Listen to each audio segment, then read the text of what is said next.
And I think things have got to be repeated, and you can forget everything that I've said, but remember this.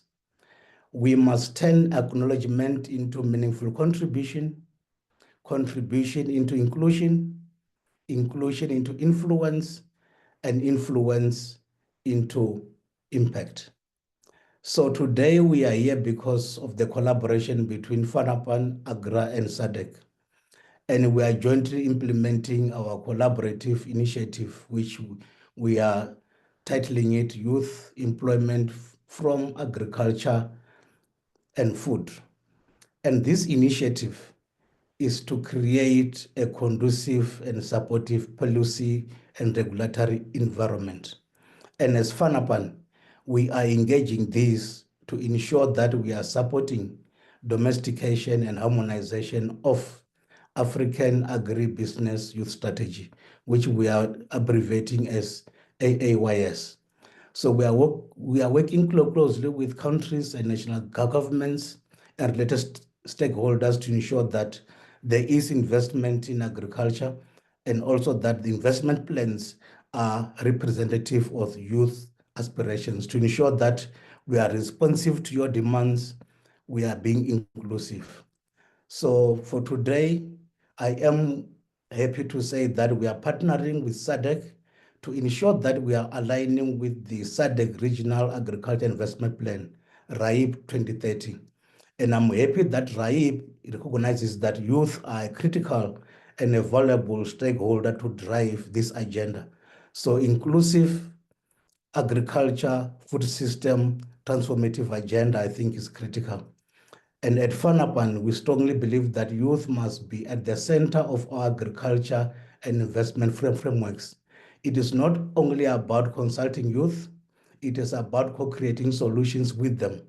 And for us today, we are inviting you to start that process of co-creating those solutions, because we are not about leaving anyone behind.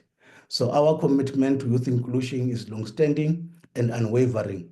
So we work across the continent to create spaces for youth to engage with evidence-based policy dialogue through the African Agribusiness Youth Strategy and other platforms. FANAPAN will continue to promote youth-led research, innovation, and entrepreneurship. And for this dialogue, I urge you to contribute and to make sure that your voices are heard. Our goal is clear. It is to institutionalize youth inclusion in policy-making processes, from national plans, and also to ensure that we are contributing to regional and continental strategies. Without any further ado, Program Director, I thank you. Thank you, Dr. Mazimandela, for your opening remarks and for stressing that this is not just about talking, but it's about making sure that we then have meaningful engagement that results in real action on the ground. Thank you for those remarks. We are now going to move on to our next speaker. I would like to invite Director Gove from the SADC Secretariat to give his opening remarks. Thank you. Yes, good afternoon. Can you hear me? Yes, we can hear you clearly, sir. Yeah, thank you very much. Thank you, Dr. Stembile, our moderator. And I recognize Dr. Chilizi, the CEO of FANAPAN, and also Professor Jean Muhinda, the Regional Director of East and Southern Africa of AGRA. It's really a pleasure to be here, but equally to be seated and engaging with youth on behalf of our three institutions. I will say all protocol observed, because we don't know exactly who is here. There may be relevant participants from the member states, which we have to recognize. Ladies and gentlemen, let me thank you for attending this meeting. This meeting is your meeting, is a meeting of everyone that is here. It's not a SADC Secretariat meeting. It's not an AGRA meeting. It's not FANAPAN. We are just facilitating this meeting for your inputs. As Stembile has indicated, youth is really important in our region. Youth is around 35% of the total human population. The average youth unemployment is approximately 12%. Of course, the statistics are not accurate, but they may inform us. With the young women worse in the majority of the countries. So when we are talking about youth, it's youth, but also there is agenda aspect there. The youth that are women or women, they are really in a very dire situation, although the youth as a group age is also in a very challenging situation. Recognizing that SADC has enacted a series of strategies to empower youth, empower women. For the youth, the key strategies include the SADC Declaration on Youth Development and Empowerment that was taken in 2015. Also, the SADC Youth Empowerment and Policy Framework 2021-2030. And obviously, we are implementing the Africa Youth Charter. Just for information of the gathering here, we have established as SADC the so-called SADC Youth Forum that has been institutionalized in 15 member states. This is expected to be the mouth of the youth in the region and to be engaged in all decision-making process and monitoring processes. This forum has met in several occasions, and the last one was in July 2024. And some of the recommendations, I just wanted to flag some of the recommendations that the SADC Youth Forum has taken was to ensure that immediately a SADC Youth Desk is installed within SADC Secretariat. This is a process that we are following, and anytime soon, hopefully this year, we'll have a SADC Youth Desk that will be the entry point and the output point for all the youth aspects, which is really very critical because the youth, they have to know where to contact when it comes to SADC Secretariat.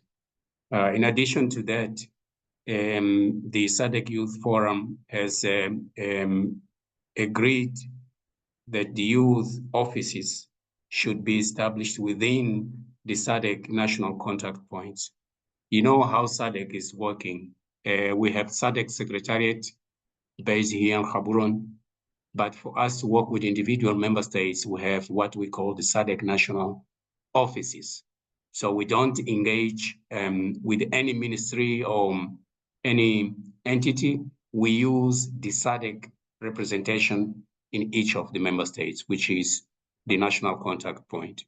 So the SADC Youth Forum has encouraged SADC to establish a youth office within these entry points of SADC in each of the member states so that the youth aspects are adequately addressed. And also they have agreed to develop public policies encouraging active youth participation in the economy. I would like also to indicate that for us as SADC Secretariat, under the guidance of SADC member states, we operate guided by what we called the Regional Indicative Strategic Development Plan. In this case, is for the period between 2020 and 2030. We used to have another strategy from 2003 that ended in 2019. And we have a new strategy that started in 2020 and is currently being revised, but it goes up to 2030. And this strategy is very well linked with the African Union 2063 development program. And it is this strategy that guides all our work throughout the years. This strategy has 3 pillars. One is industrial development and market integration. Agriculture is part of this. The second pillar is infrastructure development to support regional integration. It's talking about infrastructure. The third pillar is social and human capital development. So these are the three main pillars in our regional indicative strategic development plan. However, we have what we call as foundation. Foundation, as you may think about, is addressing peace, security, and good governance. That is the foundation so that we are able to implement the three pillars. But also we have what we call the cross-cutting issues that include gender, youth, climate change, natural resources, and environment. So in our regional indicative strategic development, youth is there very clearly because of its relevance. I just wanted to indicate or share quickly the context that we are working on, where youth has to be aware, because sometimes we can just speak about marginalization, which is true, but also we have to take into account the context. The context is not good. For example, we are speaking about the review of our regional indicative strategic development plan as far as the industrial development and trade is concerned. The manufacturing value added has been stagnant throughout for more than 20 years. The manufacturing employment has declined. The food and nutrition insecurity is declining every year. Now we are talking about 18% of the total population who are food and nutrition insecure due to climate impacts, but equally economic failures and challenge and so on. If we look into the Comprehensive Africa Agriculture Development Program, the entire continent is not on track on the 7 commitments that were agreed when the Malabo Declaration was approved. So we're not doing well as a continent, we're not doing well as a region, and this is the context that the youth has to try their best to thrive and move forward. The industrial employment is stagnant. We are currently around 11% against target 2030 target of 40%. The situation is not good economically, socially, in terms of food and so forth. As Dr. Chilize has indicated, we have what we call the regional agriculture policy. The regional agriculture policy is what we call the SADC compact to CAADP. At the Pan-African level, we have the Comprehensive Africa Agriculture Development Program. For us as SADC to implement that, we have agreed as member states to have the regional agriculture policy. So the regional agriculture policy is the CAADP at the regional level. And for us to implement the CAADP, we have developed what we call the Regional Agriculture Investment Plan, which is a tool, a 5-year tool that we use with very detailed actions and objectives and so forth to implement the regional agriculture policy, which is the CAADP. In our region, we have been able to align our regional agriculture investment plan with the recently approved Kampala Declaration, the new program for development that was approved in January 2025 by the head of states and government. So we really moved very quickly in terms of adopting the Kampala Declaration, ensuring that all the main elements are there. And one of the components of the Kampala Declaration that we have adopted is the inclusivity, meaning that youth, they have to be empowered so that they are included in the development of the policies, but also implementation and monitoring, youth, gender, and then favored people and communities. So those aspects are there. As a region, we have been looking to youth. We have developed strategies. Everything is there in place. Now it is a matter of discussing as we are doing today, but as it was indicated by Dr. Stembile, it's not about only discussion. We really have to come with solutions. Solutions that should not be a shopping list, because then it may become very difficult to choose which we will have to implement. I think we can have a shopping list, which is normal, but then we have to have the 4 or 5 priority on top of priorities so that we can have that information with us, you as youth, we as SADC Secretariat, PANAPAN and AGRA as our partners, so that we can work together. And then 1 year or 2 years down the road, we can assess what we have achieved based on the discussions that we're having today. I'm sure that will not end today. The partnership that we have with AGRA is very clear. Is to look the implementation of the regional agriculture policy, which implements CAADP, but having youth as the main element in that process. So we'll be working with you, and we are looking for you as partners, as people that you will be active, not people that are just complaining, but people that really they know what they have to do. And we will have to create space, as I indicated. We'll have a SADC youth office that will be ready to hear you as soon as possible, so that we can not waste any time. So I'm looking forward for inputs from you, discussions, but above all, recommendations, very clear recommendation on how best we can work together. We are not dumping to you, but we are calling you to work together based on all this framework that has been developed to ensure that you are included and you're an active part. Thank you very much, and I'm looking forward for discussions. Over to you, Dr. Stembile. Thank you, Director Gove, for those remarks.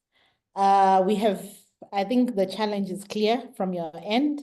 There are opportunities that have been designed and put in place through the frameworks that SADC has developed.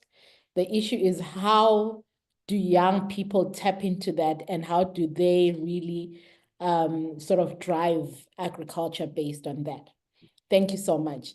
We are now going to move on to our next remarks from Prof. Jean-Jacques Muhinda, who is the Regional Director for Eastern Southern Africa for AGRA. Prof, over to you. Thank you. Thank you very much, Director Tembi, for inviting me and giving me an opportunity this afternoon to make a few remarks along with my 2 colleagues from FANAPAN and SADC. So I believe colleagues from both FANAPAN, Dr. Chilizi and Dr. Gove from SADC Secretariat have covered a lot already. And my job is going to be very simple, sharing additional messages that complement already very good remarks that we have heard from both of them. And I want to start by, again, re-emphasizing that youth remains the most dynamic asset that the continent has, probably. And as what we have heard from the 2 speakers, SADC region is not an exception. Number 2, from where I sit in my organization, AGRA, I think we're better placed probably to understand that the agri-food sector offers massive opportunities to address the current challenges associated with youth unemployment in the continent, like, again, the previous speakers have mentioned.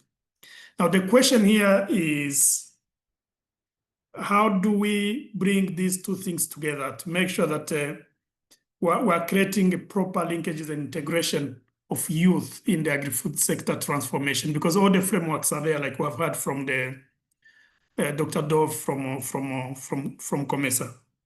So that is why then the principle for inclusivity that is embedded in most of our continental and regional frameworks, like we have just heard, becomes extremely important. But sometimes it's overlooked, and I believe that is the essence of having this dialogue today. As again, it has been mentioned, we don't need documents. Frameworks are there, policies are there, instruments are there. And I'm glad that the director from COMESA SADC already mentioned the frameworks such as the African Agribusiness Youth Strategy, AIYS, that was actually designed to ensure that it's guiding participation of youth in the agri-food agenda from the continent. And this is pretty much in line with both the Agenda 2063 that has been mentioned, but also the new CAADP strategy and the action plan. So as it has been alluded to, and I'm sure most of you here, probably not the youth, know that the current Kampala CAADP strategy and action plan recognizes strongly that equipping youth, young people, especially young women, with training, mentorship, access to vital resources such as land, finance, knowledge, innovation, and so on, we can actually empower them as change agent in the agri-food systems. That is exactly how it is stated in the Kampala Declaration. So it is something already that our countries, our leadership, our head of state have subscribed to. Our role is to make sure that we operationalize that and we make it happen. So I like a message that was again alluded to by Dr. Gove here. It's not only about creating work opportunities for youth. Let's not take it that way. It's not a favor that we're doing for them, but rather it's a way of fostering a more dynamic, a more innovative way of transforming African food systems. We need that. We need that energy and dynamism in the sector to make sure that we can advance quickly while addressing other issues related to youth. It's please not a favor to youth, but we're actually doing the right thing. And I'm glad, listening from the two colleagues who have spoken before me, that SADC is already revisiting its regional agricultural investment plan to make sure that all these issues we're discussing here are strongly embedded and the youth voice is elevated and actually participation is streamlined. This is exactly the way to go, and I'm glad SADC is leading on this. It's probably the first regional economic community that has already embarked into revising and updating the RIPE.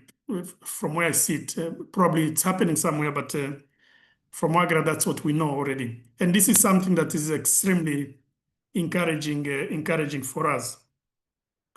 So now, when I look at the themes, Thembi, that are going to be discussed in this dialogue here, all of them, without repeating what is already written there, align with an existing partnership that AGRA has with the Muscat Foundation, known as YEFA. This is the Youth Entrepreneurship for the Future of Food and Agriculture.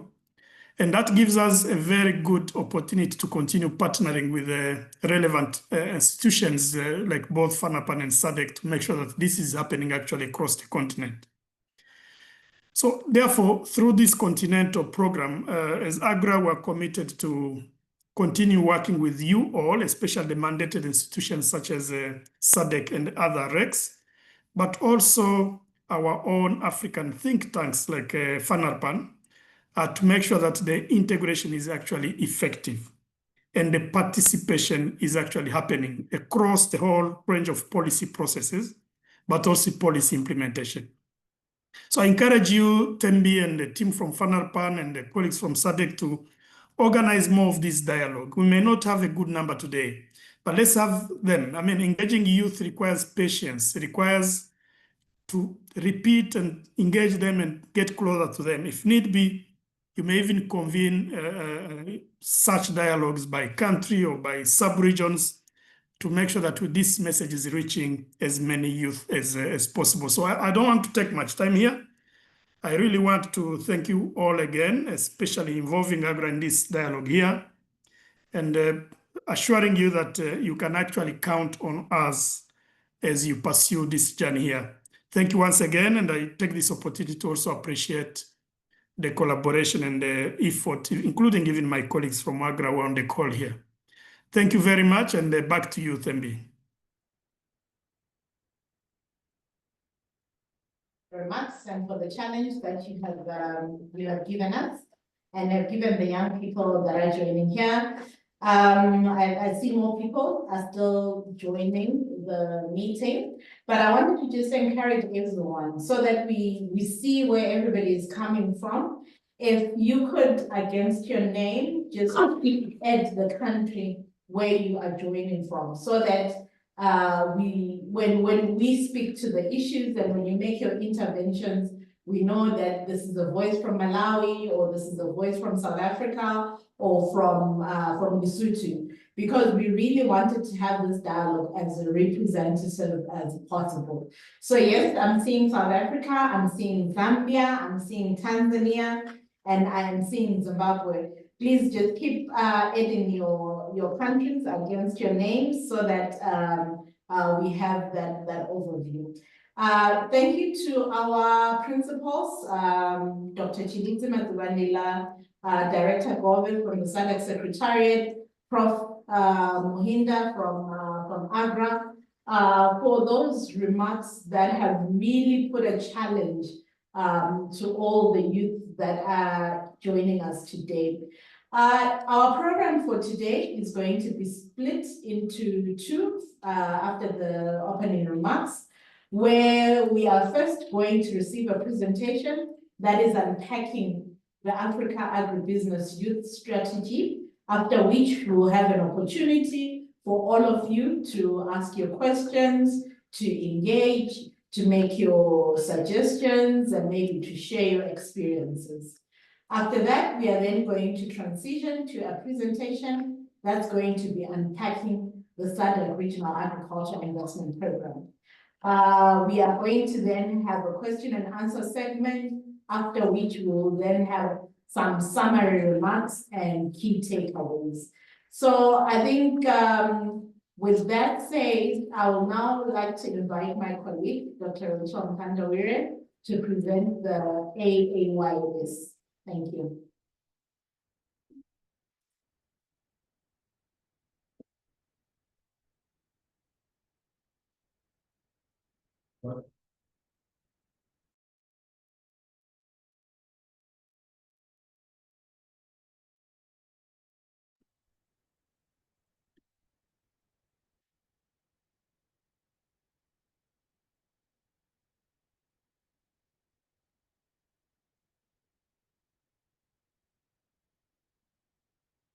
I hope you can see my screen.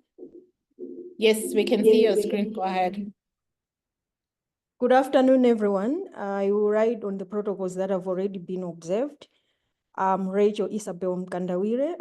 I'm representing FANAPAN, and I'll be unpacking the African Agribusiness Youth Strategy, the AAYS.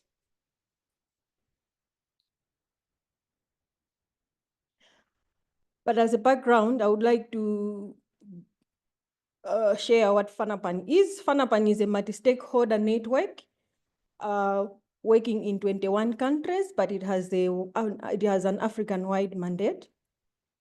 It is a stakeholder-driven network comprising of different sectors: government, the civil society, researchers, private sector, farmers, smallholder farmers, commercial farmers, and importantly, the youth that have brought us here. Our approach to work is mainly in the policy landscape. We generate research-based evidence, that is data, case studies, policy insights that are relevant, timely, to inform science and policy, and also inform policy processes. We also strengthen capacity of stakeholders, which include our government, CSO, researchers, as I already said, to understand and contribute and shape policy processes through training, mentorship, technical support, and policy platforms. And we are also in policy advocacy. We have one of the most powerful convening platforms at regional, national, and subnational levels to ensure different voices, community voices, are represented at policy tables. Why are we engaged in this project? FANAPAN, in collaboration with AGRA under the Youth in Employment from Food and Agriculture, we are implementing a project on leveraging knowledge management to enhance policy harmonization, domestication for agriculture transformation in East and Southern Africa. The aims of the project are mainly to generate knowledge management systems within the EAC and SADC regions. So for FANAPAN, we are not just collecting data, but we are also providing regional inputs, regional insights that drive policy processes. And from this, we develop knowledge products and best practices, challenges, lessons, which can highlight positions or options that governments or nations should follow or should take on how best to go forward. It is one thing to create policies at the regional level, but it is also another thing to implement them at the national and subnational levels. So in this project, FANAPAN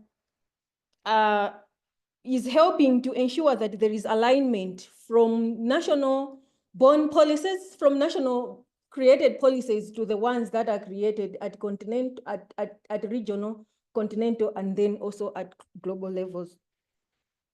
So in view of the above three, we are also using those two processes to unlock and pinpoint opportunities for young people.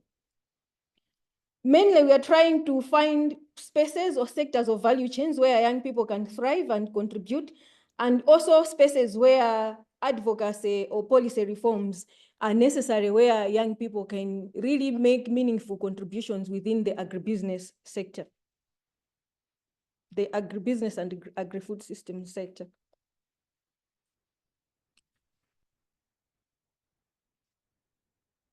So why does this matter?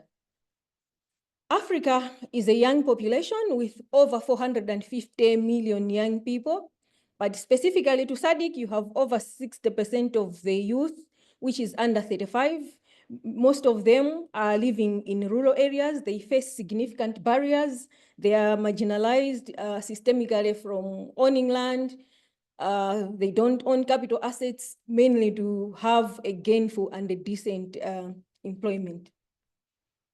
However, young people have the potential, have the energy, and they have the creativity and adaptability that needs to be harnessed, as well as incorporated into agriculture strategies and agriculture programs to improve and drive an inclusive and a sustainable economic growth. In addition to that, young people also bring lived experiences, their practical insights like unemployment, digitalization. They also understand the food consumption trends that are currently taking place.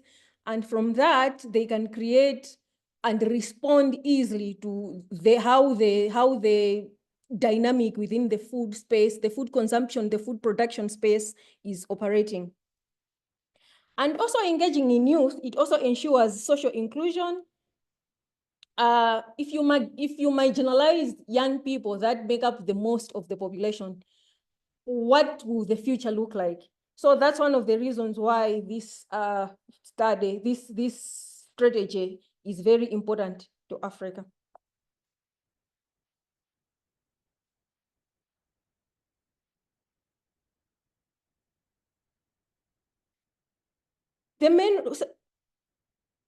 But the main objectives of the strategy, the African Agriculture Youth Strategy, is mainly to promote youth entrepreneurship and youth and employment within the agribusiness. The previous speakers have already mentioned that agriculture, agri-food systems is one of the potential value chains that can provide employment and decent work to young people. Not only that, this strategy is set to guide countries and regions when they are developing youth strategies. This strategy should be like a benchmark in which the other strategies need to develop theirs. But it also serves as a reference for integrating, for alignment into the NIPES and also other youth employment strategies. How does the AYS strategy align with the other strategies, the frameworks at global level and the continental frameworks?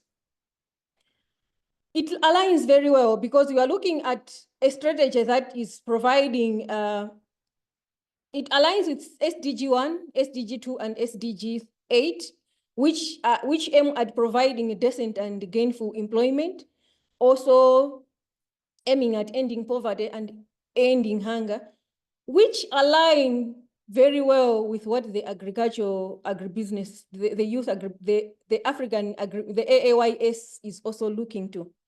In addition to that, at African level, it aligns very well with the Agenda 2063, the Cardiff Malabo Kampala Declaration, the African Youth Charter 2006, and 1 Million Next Level, which are also looking at empowering young people, not only with technical skills, education skills, but also engaging them, including them into different agricultural and other sectors of the economy. The AAYS is a very comprehensive strategy. The level of employment, the level of implementation is from the continental, regional, national, and also at subnational levels. It takes into account both past and ongoing agricultural initiatives, mainly to make sure that there is no duplication. We are not trying to reinvent a new wheel, but we are trying to capitalize on already existing opportunities that have already been identified, already ongoing programs, that we can only take advantage to to make sure that there is impact. In addition to that, it incorporates different stakeholders, the private sector, the public development organizations, financial and farmer organizations as the ones driving and implementing the policy. And in this, the implementers are also key. These could be the governments, could be policy bodies, as also part and parcel of implementing the AAYS. That's how inclusive this strategy is. The strategy falls on the fulcrum of empowering youth agripreneurs, but it has 3 pillars: reinforce systems for implementations, which is mainly to empower young people in policy processes, to empower young people in project management, project development, data collection, data issues, among others. Then it looks at transforming markets, mainly to revolutionize the current market systems, leaving the traditional markets that we used to know, but revolutionizing it, adding digital, adding data, being inclusive, responding to trends. These are some of the things that the strategy is looking at. Then we have strengthening value chains, which is mainly looking at issues of production and from production to consumption, and also including issues of logistics, marketing and distribution, how to strengthen these and how to include young people within these sectors. But in terms of cross-cutting issues, we're looking at a policy that is inclusive, we're not leaving anyone behind. We are taking young men, young women, those that are vulnerable. We are also taking into account that young people are not a homogeneous group, but they are people with different needs, living under different demographic, different social characteristics, some poor, some not, others with opportunities, others without. It needs to take into account all those. We're also looking at innovation to disrupt. It can also be innovation to grow, innovation to develop. I already stated that we're looking at revolutionizing the current market space, making it more digitally responsive, and also preserve the earth. While we are doing all this, while we are growing, we are consuming, we are distributing, and we are marketing, we need to take into account the Mother Earth. This is the only place that we have.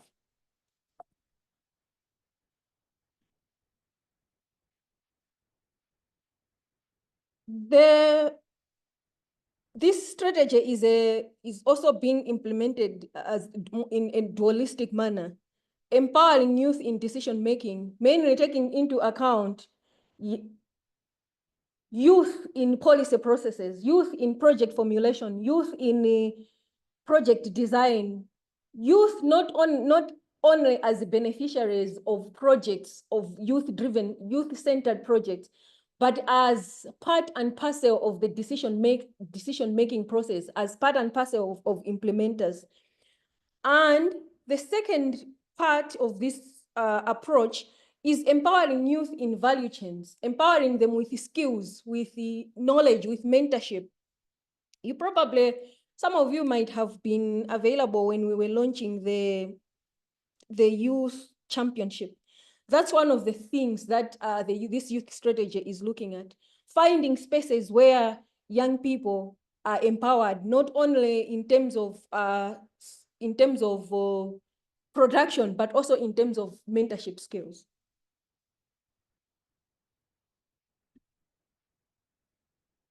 At the end of the day, we would like to have young people that have skill sets, digital soft skills, education, young people that have a voice, young people that can contribute to policy processes, young people that have power, and also young people that have means for taking action. This is a summary of what I already said in the previous 2 slides. We're building systems for implementation that takes into account youth as decision makers, at institutional level, at policy level, also at technical level. We are transforming markets, revolutionizing it, making sure that it is digitally responsive. We are also strengthening value chain, integrating youth in all different aspects of the value chain. And then in terms of cross-cutting, we are including everyone, not leaving anyone behind. We are innovating, and we are also managing resources sustainably.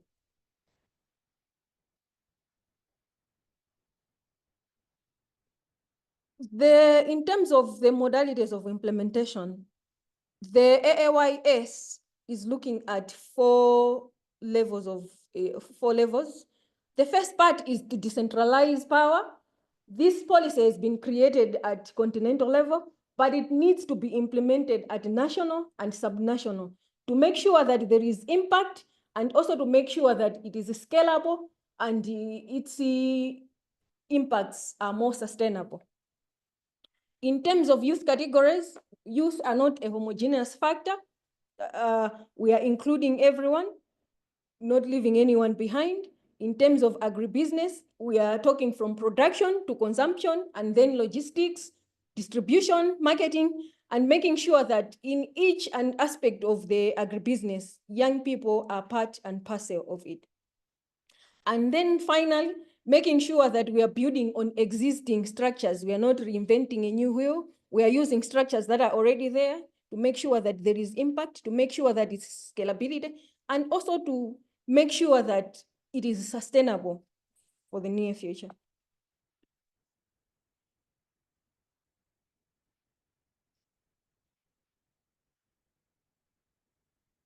For this is mainly looking at implementation at different levels, and the roles of the different institutions at different levels. At continental level, there's been development of the AOIS, but also to oversee that the regional rates are implementing, have adopted, and have incorporated the AOIS into their regional agricultural investment plans. At continental level is also making sure that there is a resource mobilization is taking place to make sure that flagship projects that are looking at the implementation of AOIS is taking place. At regional level, we are looking at institutions like SADC, EAC, ECOWAS, to make sure that the nations are operationalizing the AAYS, also to find a mechanism of monitoring and evaluation, and also seeing the impact that is happening at the regional level from the implementation of the AAYS. At national level is also involved in making sure that all the strategies, all the national youth strategies, the national agriculture investment plans have them embedded, the AAYS embedded in these national level strategies. Also make sure that they are mobilizing financial technical resources for the implementation at national and subnational level. At subnational level is where we are the actual implementation is taking place. Their responsibility is also to mobilize resources to make sure that the AOIS does not only stay at the national level, but its implementation and impacts goes further into the grassroots.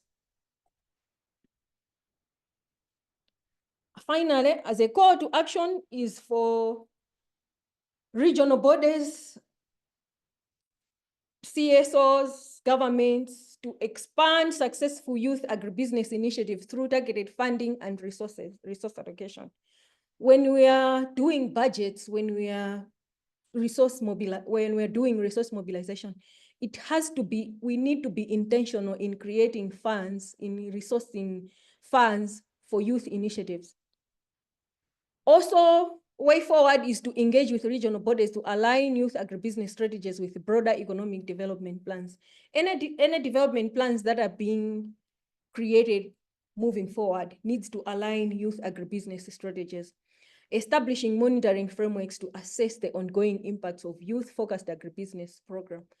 It is one thing to create frameworks, but to see that the frameworks have impactful outcomes is also another thing. So we need to make sure that anything that is being created at framework level has an impact, has a measurable impact that in future we can look back and say, as a result of AOIS, there was a reduction, a 15% reduction in unemployment in country A, country B. And finally, mobilizing youth to actively participate in policy dialogues, ensuring their voices are reflected in agribusiness policy-making processes and other agri-food systems spectrum. At this juncture, I would like to thank you for your attention. Thank you very much. Thank you, Rachel, for that presentation. Very powerful slides that you had, showing clearly what the African Union has set out as a strategy for engaging young people in agribusiness right across the continent. I think I heard a lot of things that I picked up and will probably want to follow up on. And I'm sure everyone that is participating here also picked up a few things or have some questions, or there are some things that maybe triggered an idea or two as you were listening to the presentation. So at this time, we want to have a discussion that is informed by the presentation that we have just heard from Rachel, but also from our three principals that spoke earlier. And I don't want us to just focus on the challenges, because I think the challenges are very clear. But I want to hear from young people that are on the ground, that have enterprises going, that have or are trying to start up something. Having listened to the presentation from Rachel and also having heard from Director Gobe on the frameworks and policies and strategies that are there from a started level, and then also having heard from Prof. Mahinda on the IEFA program and what it tries to achieve. I want to hear from people that perhaps have been struck and have some insights or reflection or two that they would want to share. So this is not the questions part, but this is I was listening and I had an aha moment, and oh, I think this would be interesting. So this is that time. I will open up the floor. We will take the first 5 sort of hands to go up, listen to those reflections and insights, and then we'll move on to the next 5. So please do raise your hand so that we can give you the rights to unmute and we can hear from you.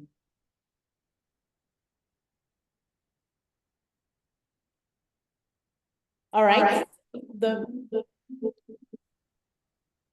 The first two hands that I am seeing is from Mwaka Namukonda will be the first one.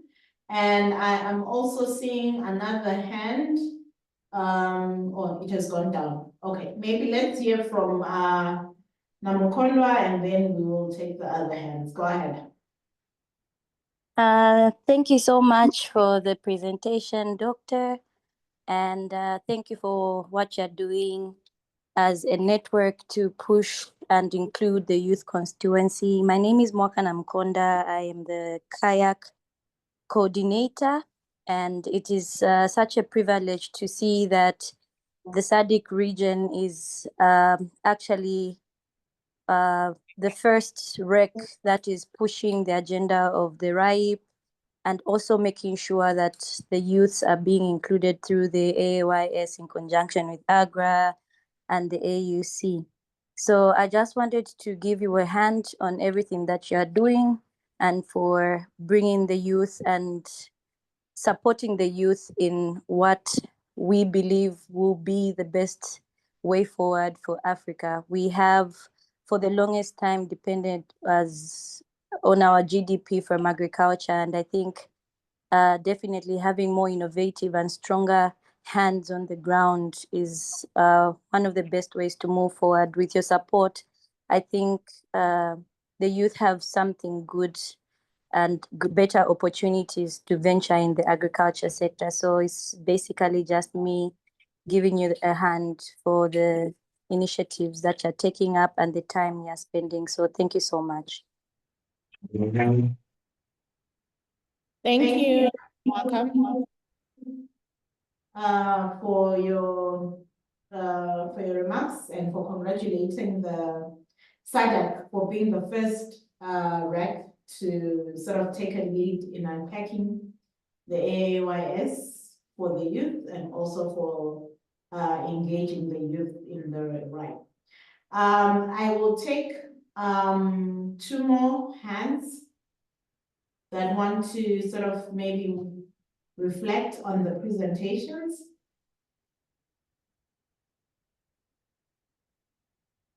Remember when we started the meeting, we said this is not a meeting where you just hear presentations and we end it there. We want to hear your voices. You are here today because you have an interest in agriculture, in transforming our agri-food systems, and we want to hear your voice. You have received the strategy that's meant to drive youth agribusinesses on the continent. And as a young person listening to this, does this resonate? Do you have questions? Do you have challenges? I see Kopelo Shomwe, and then I see Sifiso Keswa. In that order, please go ahead. Kopelo.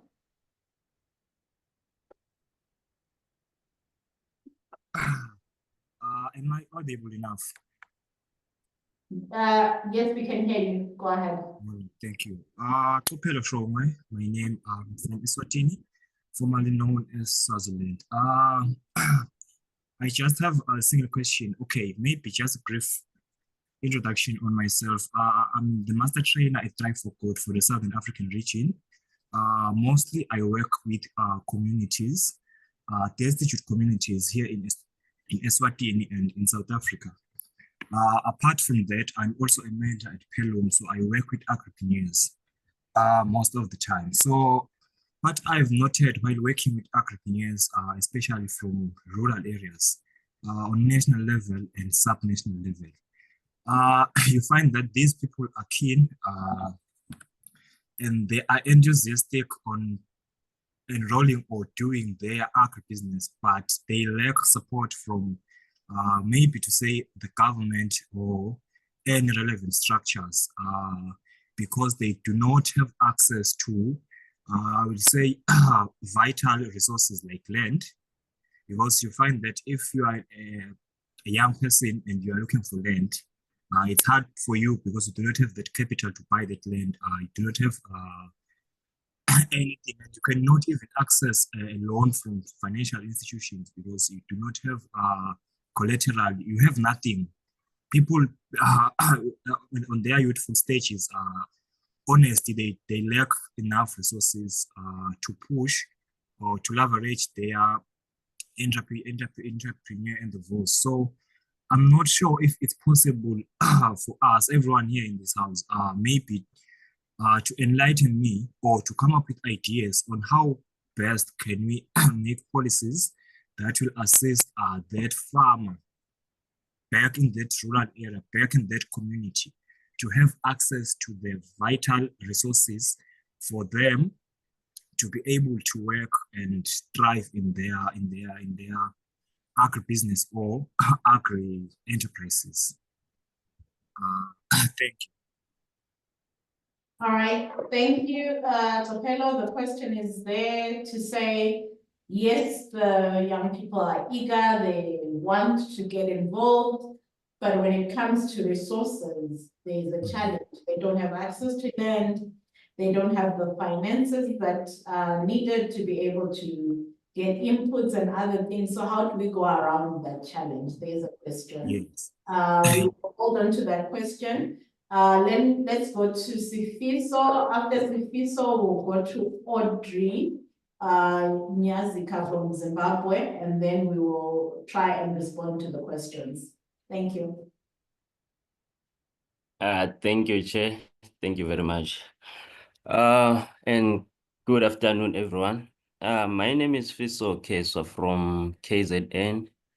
I work as an intern for trade and investment, KwaZulu-Natal.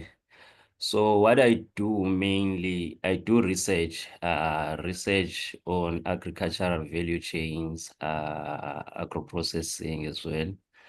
So what I've found, because I've just finished my first year with trade and investment, what I've found is that in as much as we do have farmers in my province, let me talk about KZN, but it's common across South Africa, is that most of our black farmers, or as well as young farmers, we don't have organizations that represent farmers, like your associations. So it becomes difficult for them to grow and be sustainable in their activities, because you'll find that one is operating there and the other is operating there. It's hard for them to cooperate, even though there is this a business structure called cooperatives. We are still struggling to sustain those businesses. So if we can bring in a mindset of cooperation amongst black farmers, the youth especially, because we're the future, in that way we can work, produce something meaningfully than what we are seeing currently, as well as having people who advocate for us as youth in terms of policies, because we know that we are struggling with resources, which is true. We are struggling with resources. It's hard to get land. We don't have collateral. Yes. Also, what I've found is that food insecurity is a common problem across Africa. So as people who are in agriculture, especially the youth, I think we have a huge role to play. So the organization for organizing meetings like this and programs, I think they will play a huge role in eliminating these problems that we have, from food insecurity, lack of association from farmers, as well as advocating for you to have resources for meaningful commercial participation. Thank you. Thank you, Sifiso, for that very important contribution. The issue of being organized being a very key one that I'm hearing from you, to say, yes, sometimes the opportunities are there, the funding is there, but perhaps our farmers, young and old, are not as well organized as would be ideal for them to be able to access those resources. Let's hear from Audrey, and then the last speaker will be Miriam. And after that, then we can sort of deal with all the questions before moving on to the next presentation. Audrey, over to you. Hello everyone. My name is Audrey Nyasika and I am from Zimbabwe. I'm an environmental planning and management officer that works under the government, and from our office we work under the supervision of most agricultural activities and most agricultural projects that are being implemented in different provinces. We also look at the impacts of most of the agricultural activities and projects, their impacts to the environment. Now, basing on the experience that I have and the engagement that we've had with farmers and agriculture activities happening in most of the regions that we have, in most of the areas that we have been to, I've noticed that most projects or most agriculture activities are being practiced mainly by people who are over the youth age or the youth stages.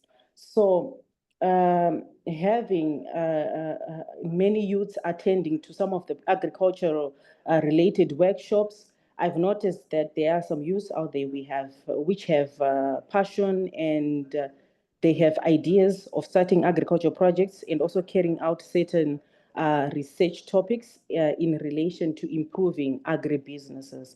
So now my question is, do we have a proper engagement strategy, a proper youth engagement strategy, looking at the project that the presentation was explaining in terms of the project that was covered?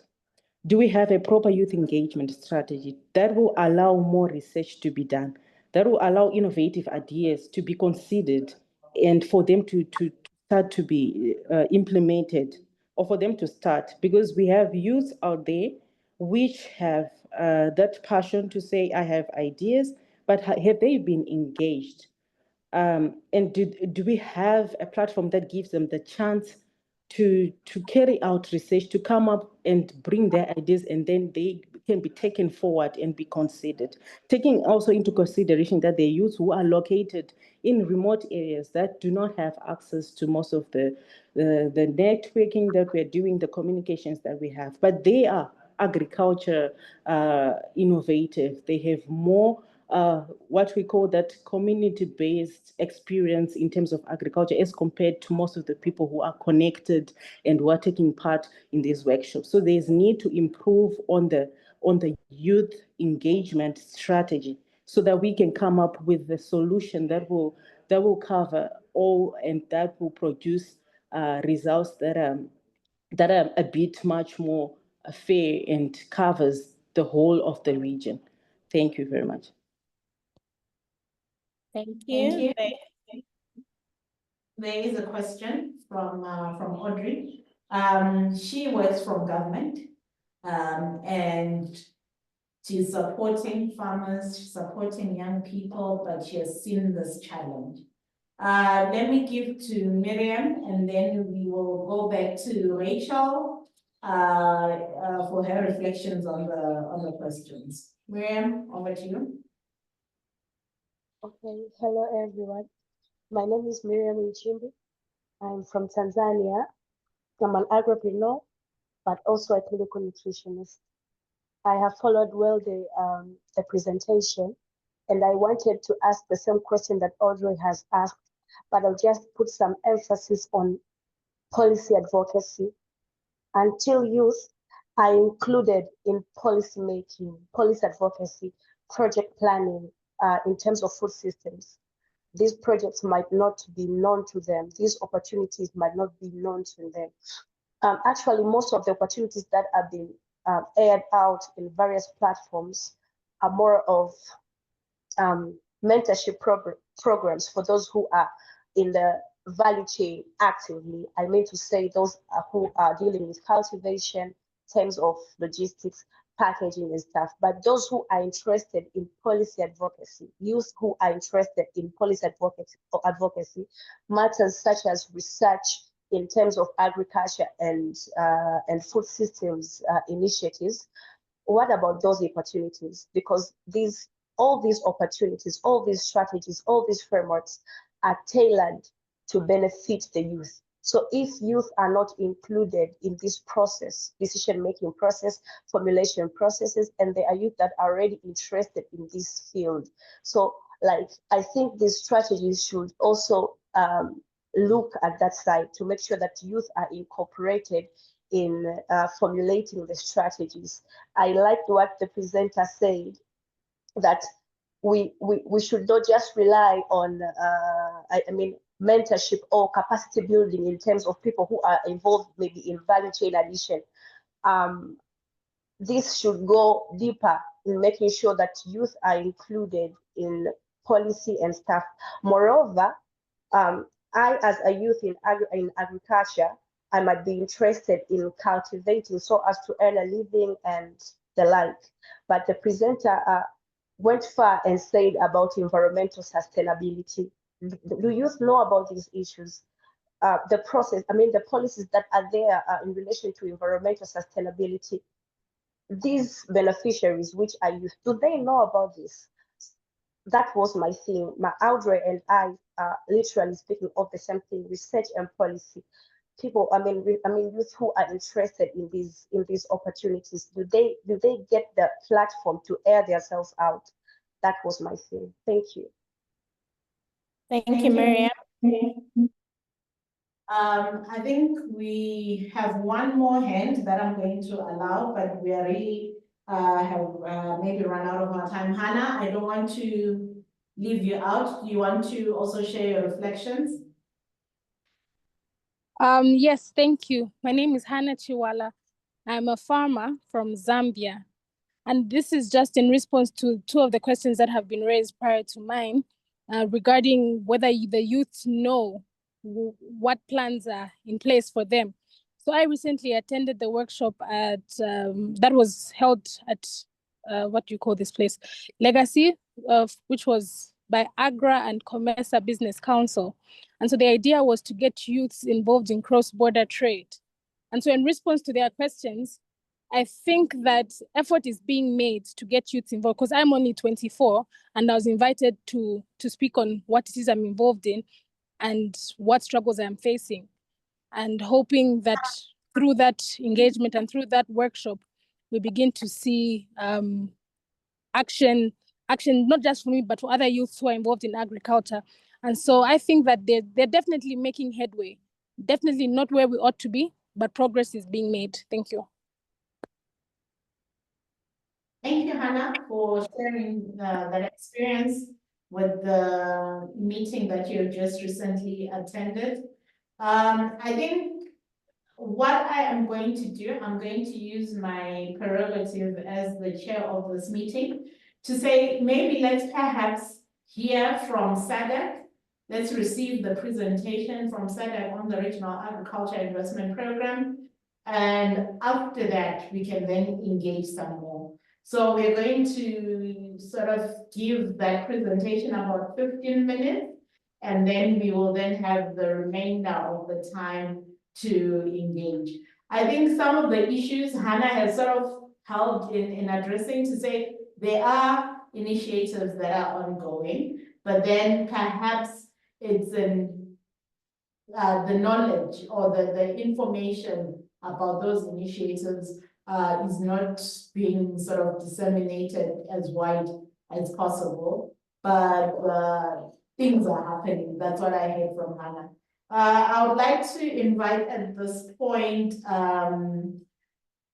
the next presentation from Mr. Duncan Samikwa, who is the Senior Programs Officer at SADC, to present the SADC Regional Agriculture Investment Program. Over to you, Duncan. Thank you very much, Thembi. Colleagues, principals, my fellow young people, it's good to hear from you and the energy. I have an advantage that I'm speaking as the last but one person. So everything I'm going to be saying has already been said. I'm even tempted to say with those few remarks, I thank you. Are you able to see my screen? Yes, we can see your screen, but you can just go into presenter mode. Okay. Thank All you. right. So without further ado, I'm going to present the draft SADC Regional Agriculture Investment Plan 2023 to 2030. We're calling it draft because we expect our ministers in the sector to approve it at the end of the month. Then we'll remove the word draft and we'll start implementation.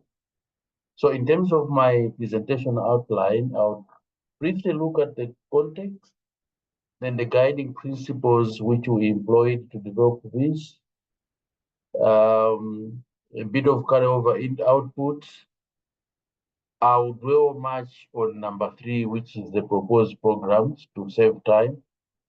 And I'll show you a bit how we align with the Kampala, which was spoken by my boss, Director Gove, as well as the, Dr. Shirizi of PANPAN and our colleague from AGRA.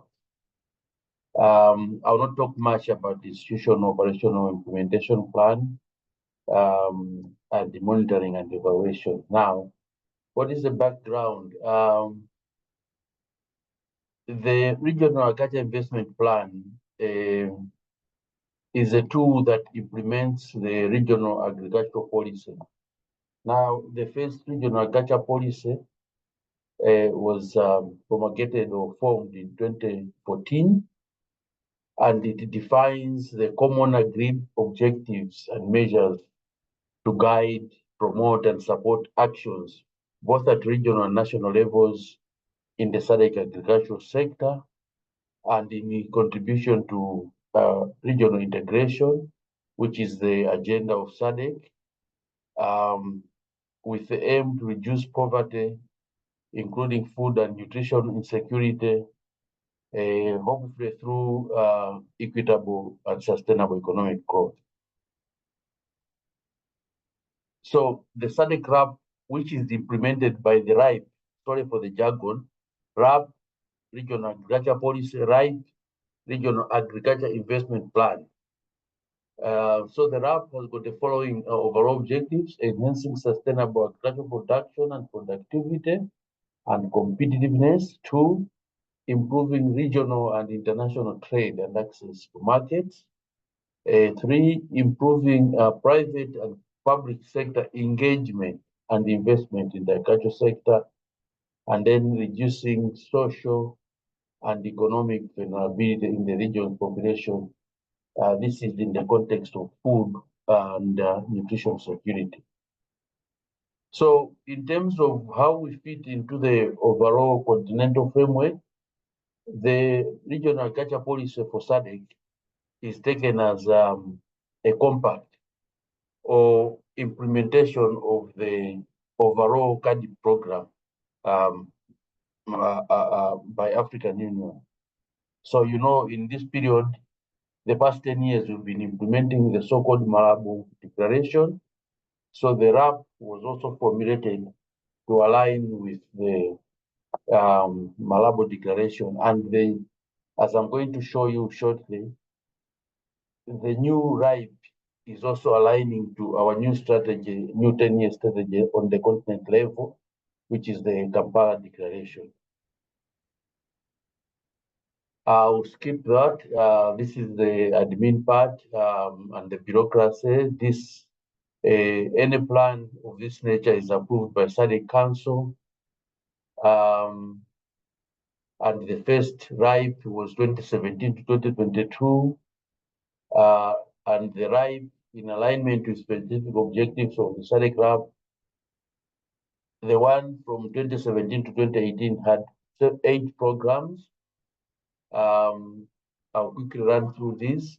One was to enhance sustainable agricultural production As you can see, they are rhyming with the RAP objectives: facilitate improved regional and international trade, facilitate improved public and private sector engagement in agriculture, reduced social and economic vulnerability, facilitate sustainable development and management of environment, facilitate enhanced sustainable management and conservation of wildlife, facilitate and promote improved legal frameworks, and finally, enhanced collaboration in agriculture related to sectoral program implementation. So we've been implementing this from 2017 to 2022, which, as we were implementing at the SADC level, the SADC Bible, quote unquote, or Quran, whichever your religion is the Regional Indicative Strategic Development Plan. Now, from 2020, we have a new Regional Indicative Strategic Development Plan, which guides all the programs that SADC is implementing, be it in agriculture, in trade, in health, in all the sectors. And that plan has got 3 pillars. One is industrial development, then social and human development, and then the cross-cutting pillar. So all the programs that SADC does are supposed to be within these 3 pillars. So we took the RIPE and RAP and made it fit into one of those 3 pillars, all of them together. But we took which are the best fit for industrial development, and these are the ones, the 3: a transformed agricultural sector, interconnected, integrated rural economy, and the deepened regional market. In the social and human development, from our RIPE, we fit the program on food, improved food and nutrition security for socio-economic well-being. And in terms of the cross-cutting, this is very interesting. This is where we put climate change, improved disaster risk reduction, sustainable utilization and conservation of natural resources and the environment. So under each of these strategic objectives, as you've seen, one or more of the outputs per outcome are expected of the RAP have been fit in there. So I'm now taking you to the new RIPE, the one that we want to present to ministers. I think this is the one that is of interest. So what are our key guiding principles? When we implemented the RIPE 2017 to 2022, we learned some lessons, and we thought that going forward, the next 7 years, we should focus on agri-food systems, transformation, and in alignment with Kampala Declaration. I'm sure you are all familiar with Kampala Declaration. Rachel and many others speakers before me mentioned it. Agri-food systems, I'm sure many of you know agri-systems. Basically, we're talking about all the activities from farm to fork. So there's the production, there's the transportation, there's the marketing, there's how you present the food, and up to when you eat and dispose of the food. The other principle is continuation of activities from the previous, because we were not able to complete 100% what we had set out in the 2017-2022. And some of the activities are in nature continuous anyway. We also want to focus now on impactful implementation rather than strategies. There was a question from one of our youth here to say how they hear about the strategies, but how do we practically get involved and implement? So we're hoping that with the new RIPE, there are going to be strategies and interventions that are going to engender practical implementation of and involvement of the youth. We also want to focus on securing funding, because if you don't have funding, it's very difficult to implement anything. So this was one of the critical missing elements, and we're now living in a space where the world, in terms of funding, is challenging. So we really need to be innovative in terms of how we fund what we propose to do. We also want to build capacity and resilience. People talk of not teaching someone to fish rather than giving them fish, because once they know how to fish, they're going to be able to catch fish for themselves. So we just don't want to involve the youth in workshops and in talk shows, but we should skill them such that they are able to help themselves going forward. I'll quickly zoom in these elements. These are the ones from the previous 2017-2022 that we've carried forward. This will be shared, so allow me to quickly just go through them because they're already in the existing program.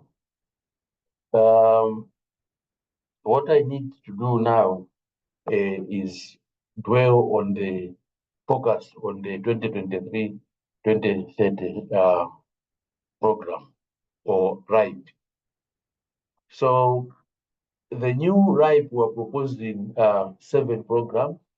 The first program is on sustainable agricultural production and productivity. The main aim of this program would be, in the short term, to attain regional food self-sufficiency, and in the long term, collectively, SADC region to become a major and global supplier of agricultural-based products. Believe you us or not, despite the potential to produce, SADC is a net importer of most of the food that we're eating. That should not be the case. We import food, we import things that we don't need to import, and we export things that are very raw in nature and processed.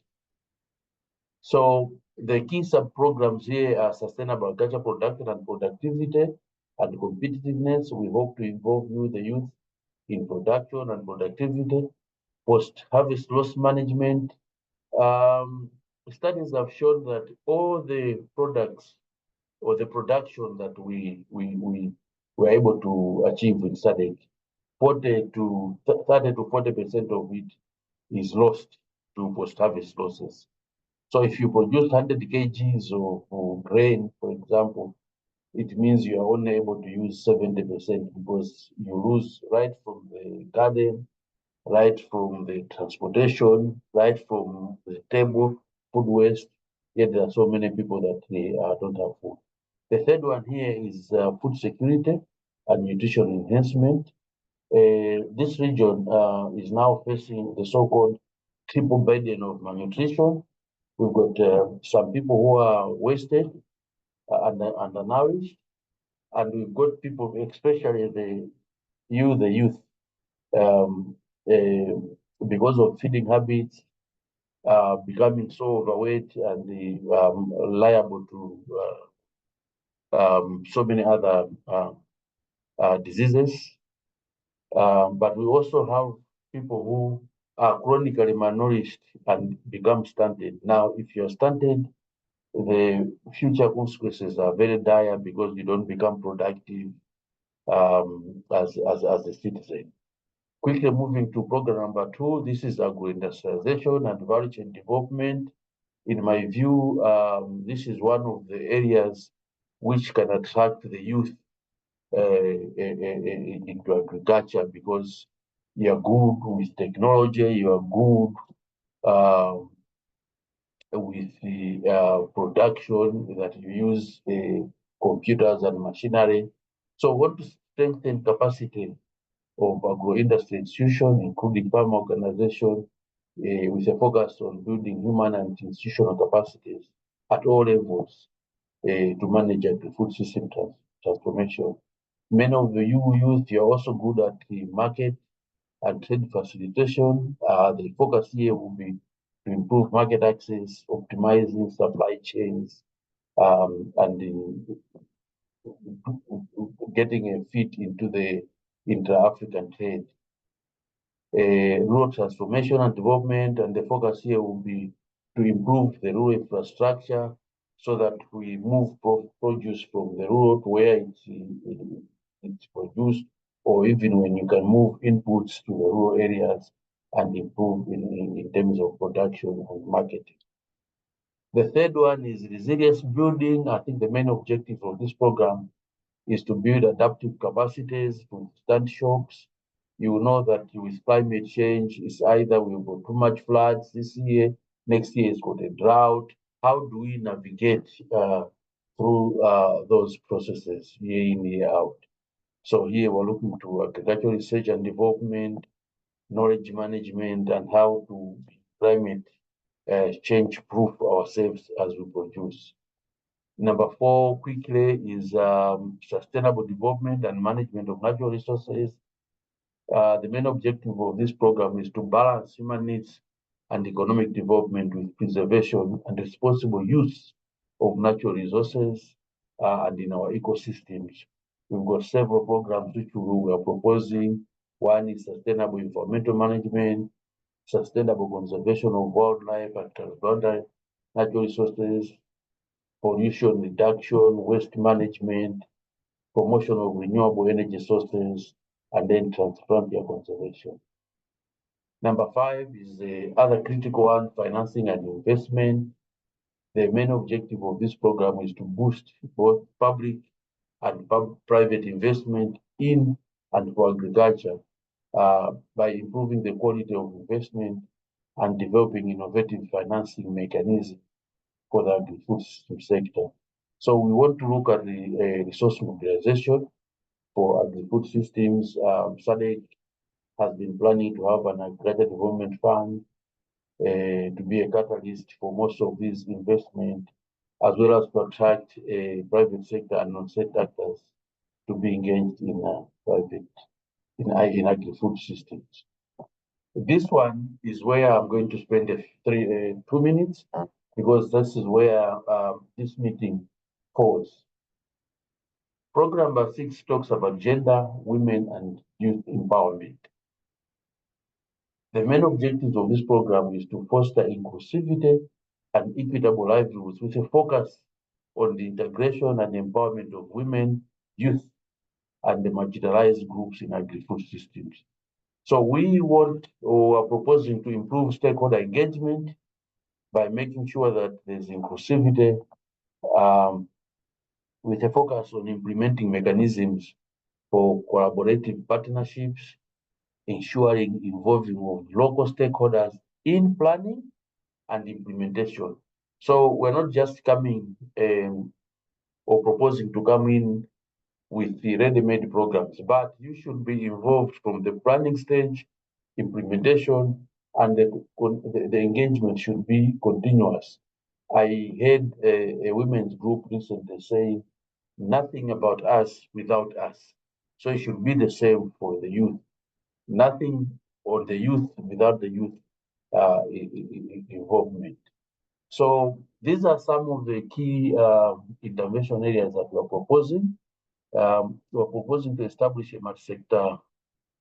multi-stakeholder platform for inclusive dialogue. So this is continuous, so that you are able to contribute to things that affect the youth. You understand your issues more than anyone else, so you must be at the table and contribute. We also want to develop gender responsive and youth-focused agricultural policy and program. We also want to implement quota systems. This is the labor reduction and the targeted interventions to increase youth representation in agriculture and governance structures.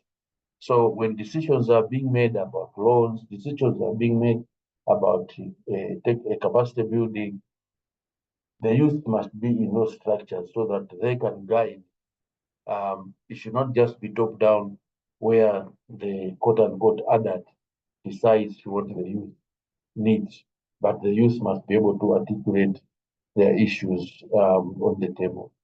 We are also hoping to create a specialized financial products and business development services, which are tailored to women and the youth, entrepreneurs, which is all of you here. Number 5, develop digital platforms. You are very good at digital platforms as a youth, AI, and the rest that connect marginalized groups with market opportunities and agricultural services. Number 6, we also want to do capacity building programs on leadership and advocacy for youth farm organizations, establish mentorships and apprenticeship programs for youth in emerging agricultural value chains, developing gender transformative approaches that address structural barriers and power imbalances. Number 9, implementing gender and youth responsible budgeting in agricultural program. And finally, establishing a monitoring framework with disaggregated indicators so that we can track whether we are indeed implementing what we've set out to do and are not just keeping on talking. The last one is, the last program is governance and policy coherence, but I'll not do much about that. It's about policy alignment and monitoring evaluation. So to conclude, I'll quickly show you the alignment of this new RIPE with Kampala. So you've got Kampala strategy in the last 2 columns, and then you've got the regional agriculture investment plan on the left. If you can see, all of them, we put them there, and they found a niche, and they're very much aligned. That's why the regional director for AGRA in charge of Southern Africa and East Africa was saying that SADC is probably the first rate regional economic community that has aligned their investment plan to Kampala. With that, Chair, I wish to yield the floor. Thank you.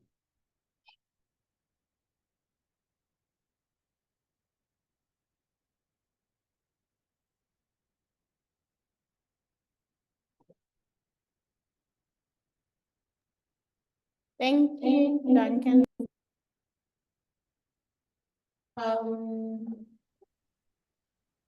That was the end, right? Yep. Okay, perfect. Thank you so much for that presentation, for unpacking the draft regional agriculture investment program and really highlighting where the opportunities are for the youth. I think also one thing that I had probably as a challenge there for young people is that they need to carve out their cake from within that big program. So, ladies and gentlemen, we have received all our presentation for the day. We had some questions that were asked in the earlier session. I'd like to invite Rachel to give a quick response to those questions before I invite 1 or 2 hands of questions from this round presentation. Rachel, over to you. Thank you so much, Thembi, for the facilitation. From the questions from my presentation, I think I picked 4 of them were comments, but 2 were the actual questions. If I missed out, maybe you can also put in the comment. First question from Mr. Shongwe, which asked on capital issues and loans. Then there was a question from Zimbabwe, from someone working for the government. He was asking on where are the strategies, where are the youth engagement strategies or platforms? So I'll start with the capital finance one. Okay, first of all, sorry, maybe there is a feedback. I just need to close the door.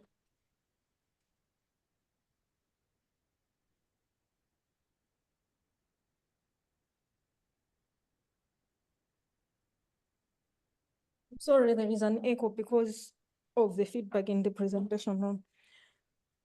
The question on the capital finance, this platform is not meant to tell the young people that here is the money and here you should, this is the money, this is the type of business that you should do. Everything rests in the hands of the nations, the countries that you are coming from. So from this strategy, the strategy recommends that each government, each national agriculture investment plan should allocate funds, and each relevant ministries within the national agriculture investment plans should allocate funds for small and medium businesses for employment specifically targeted for young people. So for example, within the agriculture budget, you see that there is money for subsidies, there is money for fertilizers, there is money for field days. There has to be money that is allocated. There has to be a budget line that is allocated for youth and agribusiness entrepreneurship.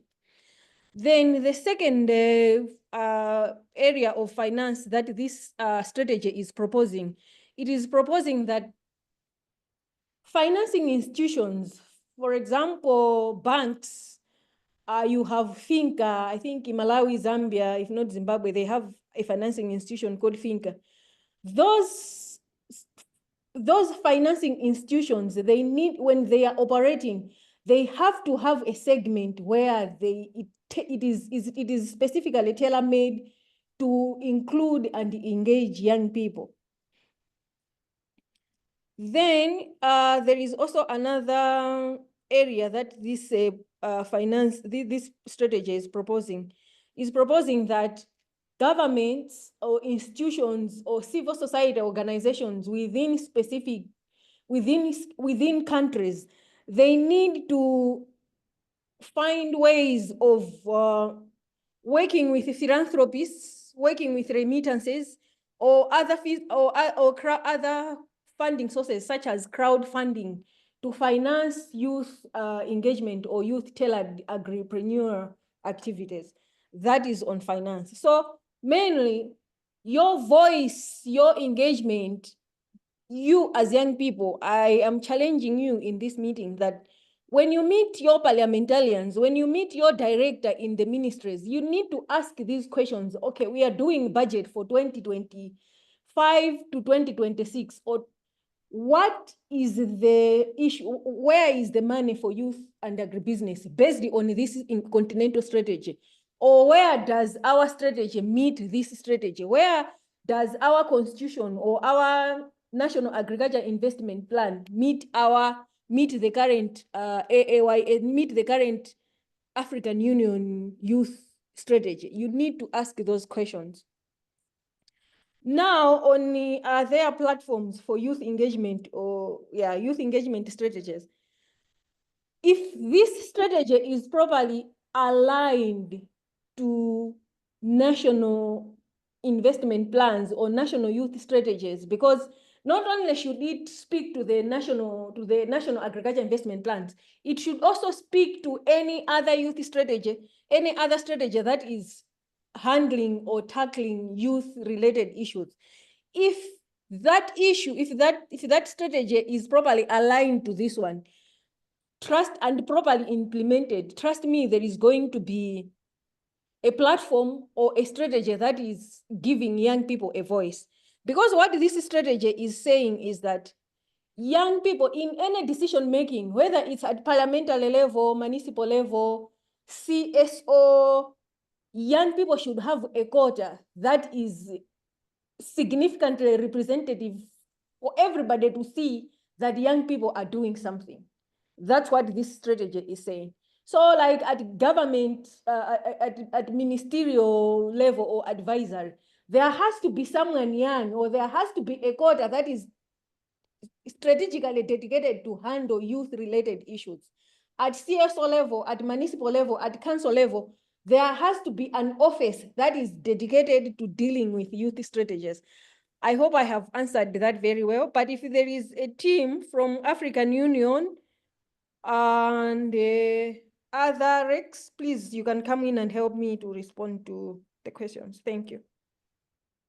Thank you, Rachel, for that response. I think clearly the national departments, the national governments have a role to play in terms of crafting those budgets that have an allocation for youth.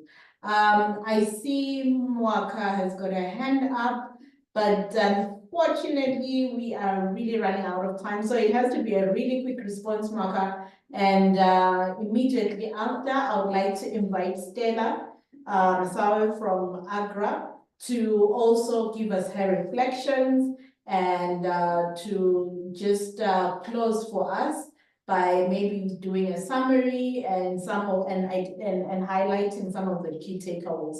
So Mwaka and then Stella after that. Okay, thank you so much for the floor. I just wanted to also highlight most of the regional agriculture investment plans. When we are working on a technical platform, the implementers being the parliamentarians, for example, are usually the last to get the word. So for us, the youth, it is a very hard opportunity to actually call them out or to get a platform to let them know, to say this has been implemented on a regional level. How do we manage, or what ways can we actually reach out to our governments on a national level so that we can domesticate these RIPs? How do we actually reach out to the Ministry of Youth, the Ministry of Agriculture, or necessary stakeholders on a national level to let them know, to say, we have heard about this. What routes would you advise for each of the nations, the youth in the RECs right now? How do we go about this and let our leaders know, to say this has been done? How is it being domesticated? What can we do to take advantage of the opportunities that have been put in place for the youth? So that was just something that I wanted a clearer understanding for the youths here. Thank you. Thank you, Stella.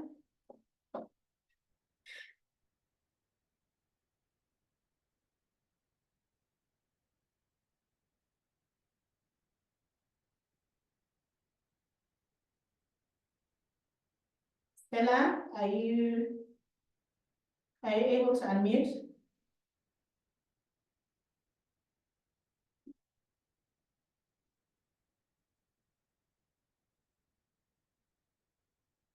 Okay, maybe Stella is having a technical challenge on her side.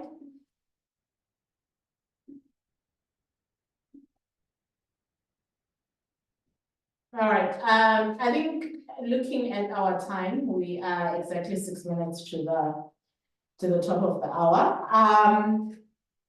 Thank you so much to Duncan, to Rachel for the presentations. I think for me, it is clear that the Africa Agriculture Africa Agribusiness Youth Strategy, AAYA, and the draft SADC Regional Agriculture Investment Plans, they have been designed to offer opportunities for youth entrepreneurs to sort of thrive in the continent, specifically in the SADC region, to also offer maybe some opportunities for development of new businesses and development of new ideas that will transform our agri-food systems and take us to the next level, where we see a region that is free from hunger and from poverty. And the challenge really lies with the youth to see how are you going to take these frameworks, these documents, and make sure that you take advantage of the opportunities that they offer.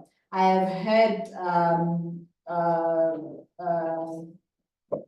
Mwaka's comment to say that sometimes these things happen at regional level, and our parliamentarians, our officers within the agriculture departments are the last people to know. And so it becomes difficult for youth to say, push these people that actually don't have the information. What I have seen is that this is a challenge for organizations like FANAPAN, who are sort of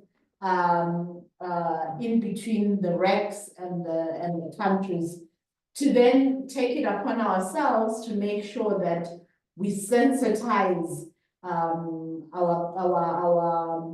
our countries at national level, our different stakeholders, I mean, to sensitize them of these instruments and the opportunities that they offer, and to also maybe support them in then crafting national programs and national initiatives that respond to these regional frameworks, but also to sensitize them of the need to be able to allocate adequate budget for the implementation of these frameworks. That's a challenge that I have picked from these conversations that we have had. I think for me, this is one of many conversations that we are going to be having with young people from the SADC region, with young people from other regions as well, to say, how can we best take advantage of existing frameworks so that we see young people really driving agri-food systems transformation. Thank you very much to our three principals that opened the meeting for us. Thank you to you that have asked the right questions, have shared your experiences, and have contributed to making this this webinar what it has been. At this point, I think if Stella is still not able to unmute herself and say a few remarks, I would like to thank SADC, to thank AGRA, and for the collaboration and the partnership, and to just also highlight that as Rachel mentioned, we do have an ongoing project that's looking at leveraging these regional policy frameworks to make sure that they create opportunities for employment, opportunities for agribusiness for young people. So please do keep in touch with us. Do check from time to time our websites, where we'll be advertising more opportunities for you to engage. We do have youth fellowship that we will be starting soon, so that is something to also look out for. And I would like to also then maybe request that we take a family portrait to prove that we were all in this very important webinar. And if we can all maybe turn our cameras on, so that we can have that. This Wayland will help us with capturing